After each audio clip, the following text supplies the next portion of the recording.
কক্সবাজারের ঢাকা-কক্সবাজার রুটের রামুতে রশিদনগর ইউনিয়নের ধলিরছড়া রেল ক্রসিং এলাকায় সৈকত এক্সপ্রেস ট্রেনের ধাক্কায় চালকসহ অটোরিকশার ৪ জন আরোহী নিহত হয়েছেন।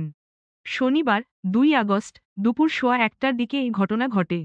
রামু থানার ভারপ্রাপ্ত কর্মকর্তা ওসি তৈয়বুর রহমান এ তথ্য নিশ্চিত করেছেন।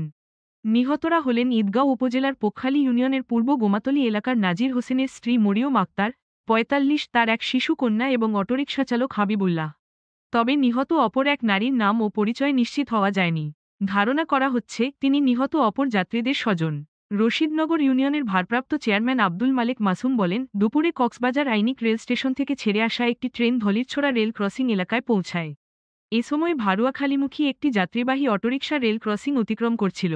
এ সময় ট্রেনের ধাক্কায় অটোরিকশাটি প্রায় ১ কিলোমিটার দূরে নিয়ে যায়।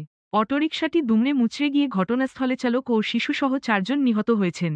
এদিকে দুপুরে ঘটনার পরপরই চট্টগ্রাম দিক থেকে আসা কক্সবাজারমুখী সৈকত এক্সপ্রেস নামের ট্রেনটি বিক্ষুব্ধ জনতা ঘটনাস্থলে আটকে রেখেছে বলে জানান স্থানীয় ইউপি চেয়ারম্যান আব্দুল মালেক মাসুম। জানান, নিহতদের মরদেহ এখনও ঘটনাস্থলে রয়েছে। পুলিশ পরিস্থিতি নিয়ন্ত্রণে আনার চেষ্টা করছে।